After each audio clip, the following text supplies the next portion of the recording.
அமைதியாக ரசித்து செல்லுங்கள். உங்களுடைய வாழ்க்கை உங்களுக்கே அழகாய் தோன்றும்.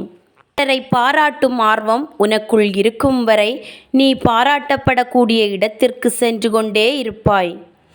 மற்றவர்கள் பொறாமைப்படுகிற அளவுக்கு வாழ வேண்டுமென்று அவசியமில்லை. பெற்றவர்கள் பெருமைப்படுகிற அளவிற்கு வாழ்ந்தாலே போதும். அளவான உணவு உடலுக்கு நல்லது. அளவோடு பழகு உறவுக்கு நல்லது. நாம் பிறக்கும்போது பனிக்குடம் உடைகிறது, நாம் இறக்கும்போது மண்குடம் உடைகிறது. வாழும்போது நம்மால் எந்த மனமும் உடைந்து விடாமல் பார்த்து கொள்ளுங்கள். நீங்கள் தாக்கி தாக்கி தங்கள் வலுவை இழக்கட்டும். நீங்கள் தாங்கி தாங்கி வலிமையை பெற்றுக்கொள்ளுங்கள். சிலருக்கு வேண்டும்போது வேம்பும் இனிக்கும், வேலை முடிந்துவிட்டால் வெல்லமும் கசக்கும். வாழ்க்கையில் நமக்கு நெருக்கடிகள் வருகின்ற போதுதான் நம்மை சுற்றியுள்ள மனிதர்களின் போலி முகங்கள் கலைந்து உண்மை முகங்கள் வெளிப்படுகின்றன. கேட்டு பெறப்படும் அன்பில் உண்மை இருக்காது. கேட்காமல் கொடுக்கப்படும் அன்பிற்கு மதிப்பு இருக்காது. ஒருபோதும் எவரிடமும் உன்னை பற்றி விளக்கம் சொல்லிக் கொண்டே இருக்காதே. உன்னை நேசிக்கும் ஒருவருக்கு அது தேவைப்படுவதில்லை. உன்னை வெறுக்கும் ஒருவர் அதை நம்பப் போவதும் இல்லை. நீங்கள் உங்களையே மாற்றிக்கொண்டு இன்னொருவரால் விரும்பப்படுவதை விட நீங்கள் நீங்களாகவே இருந்து கொண்டு எல்லோராலும் வெறுக்கப்படுவது சிறந்தது. தேவையான இடங்களில் கட்டாயம் முற்றுப்புள்ளி வைக்க வேண்டும். இல்லையென்றால் வார்த்தையும் வாழ்க்கையும் அர்த்தமில்லாமல் போய்விடும். காலை குத்தி காயப்படுத்திய முள்ளையும் மனதை குத்தி காயப்படுத்திய மனிதர்களையும் தூக்க தூரியறேன்.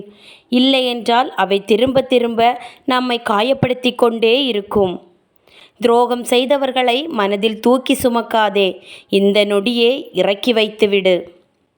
இனி வரும் காலமாவது மகிழ்ச்சியாயிரு. உங்களுக்கான அமைதியை உங்களுக்குள் தேடுங்கள். ஒருபோதும் மற்றவர்களிடம் தேடாதீர்கள். நம் நாவை கட்டுப்படுத்துபவன் எவனோ, தன் நினைவை கட்டுக்குள் வைத்திருப்பவன் எவனோ, தன் உடலால் பிறருக்கு துன்பம் இழைக்காதவன் எவனோ, அவனே இந்த உலகின் நிம்மதியான மகிழ்ச்சியான மனிதன். உங்களை தூக்கி எறிந்தவர்களை விட்டு விலகுங்கள். அவர்கள் பார்வைக்கு நீங்கள் வேண்டாத காரியாக தெரிய வேண்டும். ஆனால் உங்களை நீங்களே பட்டை தீட்டி ஜொலிக்கும் வைரமென காட்டி உங்கள் மதிப்பு தெரிந்தவர்களிடம் சென்று சேருங்கள். எப்போதும் வலிமையாக இருக்க வேண்டுமென்றால் தனியாக போராட கற்றுக்கொள். நாம் மேல் வெளிச்சம் இருக்கும் வரைதான் நிழல் கூட நமக்கு துணையாக இருக்கும். உங்கள் கவலைகளை யாரிடமும் விளம்பரம் செய்யாதீர்கள். அதை யாரும் ஒருபோதும் உங்களிடம் விலை கொடுத்து வாங்கப் போவதில்லை. மருந்தால் குணமாகாத காயங்கள் சிலரை மறந்தால் குணமாகும் என்பதை உணருங்கள். கவலை வரும் நேரங்களில் சொல்லாமலே தேடி வந்து நலம் விசாரிக்கும் நல்ல மனங்கள்தான் இவ்வுலகில் நாம் சம்பாதித்த பெரும் சொத்துக்கள். துன்பத்திற்கான காரணமும் அதை போக்கும் வழியும் அறிந்த பின்பும் கூட துன்பத்திலேயே உழன்று வாழ்பவன் மூடன் என்பதை தெரிந்து கொள். நீ முக்கியம் என்பதை உணராதவர்களிடமிருந்து எப்போதும் விலகியே இரு. எப்பொழுதும் நீங்கள் சந்திக்கும் துன்பங்களை நீங்களே போக்கிக் கொள்பவராயிருங்கள்.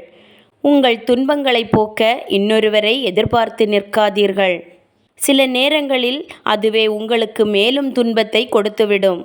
எந்த சூழ்நிலையிலும் உங்களை நீங்களே காத்து கொள்ளுங்கள். ஒருபோதும் மற்றவர்களை சார்ந்து இருக்காதீர்கள். இந்த உலகம் எப்படி தோன்றியது என்று அறிவதை விட இந்த நொடி மகிழ்ச்சியாக வாழ்வது எப்படி என அறிவதே சிறந்தது.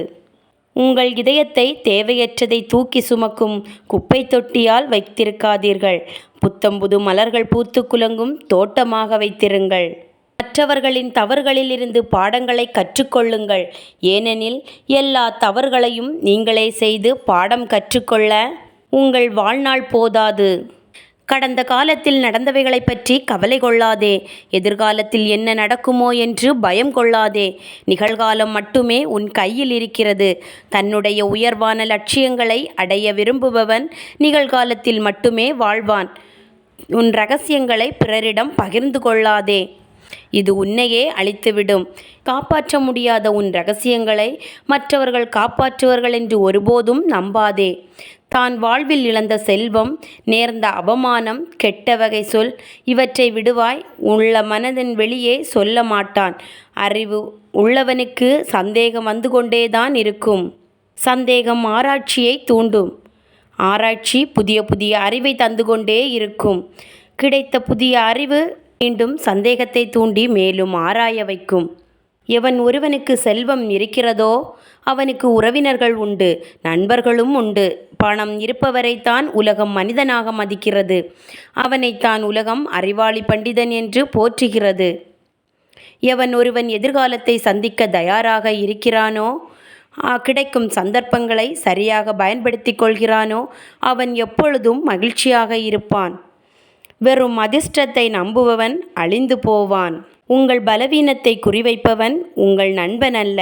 நண்பன் எனும் போர்வையில் இருக்கும் எதிரி என்பதை புரிந்து கொள்ளுங்கள்.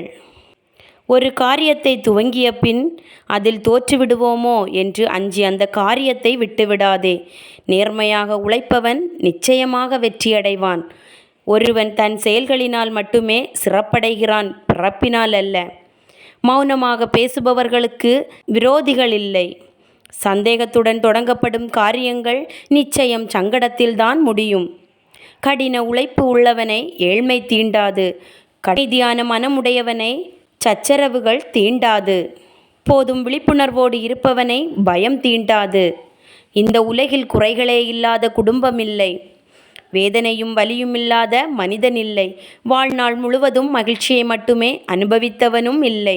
இதுவே உலகத்தின் இயல்பு நிலை என்று அறிந்து நிம்மதியாக வாழ கற்றுக்கொள். விதியை மட்டுமே நம்பிக்கொண்டு இருப்பவன் எந்த சாதனைகளையும் செய்வதில்லை. ஒருவனுடைய நடத்தைதான் அவனுடைய நண்பர்களையும் விரோதிகளையும் உருவாக்குகிறது. பயமும் தயக்கமும் உள்ளவனை தோல்வி துரத்தி கொண்டேதான் இருக்கும்.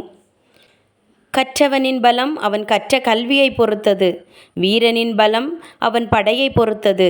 வியாபாரிகளின் பலன் அவனின் பொருள் வளத்தை பொறுத்தது.